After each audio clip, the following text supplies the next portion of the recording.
araw sa lahat. Ang araw na yan ay ang ganap bago si Daddy bumalik sa kanyang work. Pupunta kami sa may kumisari at doon si Daddy bibili ng mga diaper ng mga bata at gatas. Bago nga pala makarating sa may kumisari, madadaanan namin ang Jollibee. Kaya naman itong mga bata gustong mag-drive-thru. Kasi pag nag-dine-in kami, itong mga bata ay makukulito sa loob. Hindi kami makakain ng maayos. At isa pa, yung time na yan ay umuulan at umambon. Kaya hindi talaga kami pwede dahil wala kami dalang payong. At kinabukasan pala nito ay birthday ng Ren namin. Ko namin siya na happy birthday pero sabi niya hindi daw happy ang birthday, yun pala ay may nararamdaman na.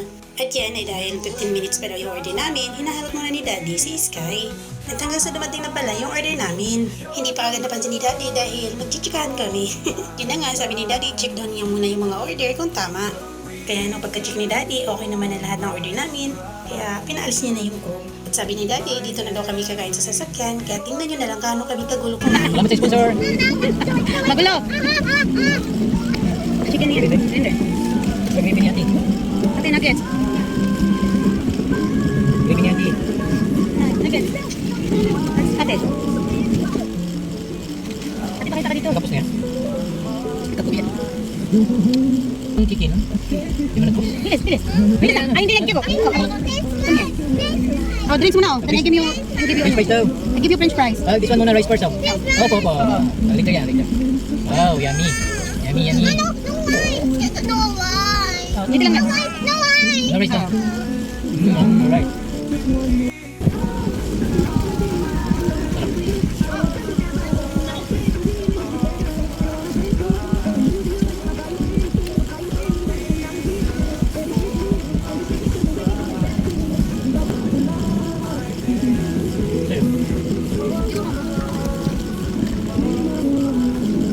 Nuggets.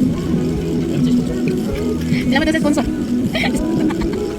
O diba, kita nyo kung gano'ng kagulo.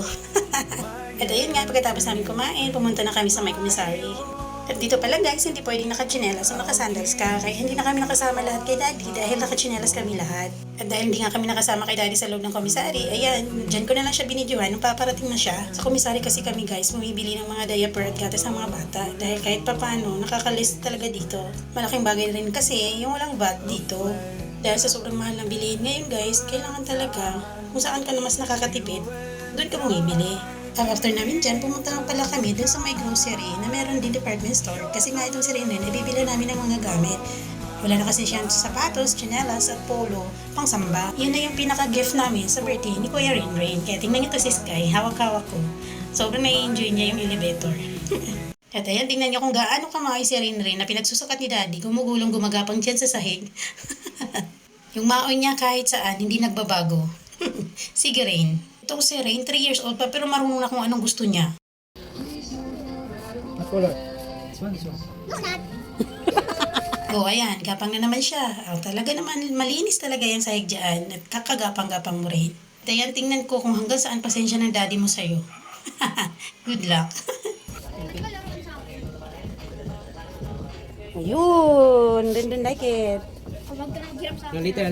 At after namin sa may department store, dito naman kami sa may baba dahil may bibili lang kami konting grocery. Pandagdag lang ng grocery nung nakaraan namin. At dahil hawak ko nga si Sky, si ate na, tagakuha ng mga grocery, tinuturo ko na lang sa kanya kung ano yung mga kukunin niya. At after namin bumili ng mga konting grocery, nagbayad na agad si Daddy dahil yung ulan, paparating na naman.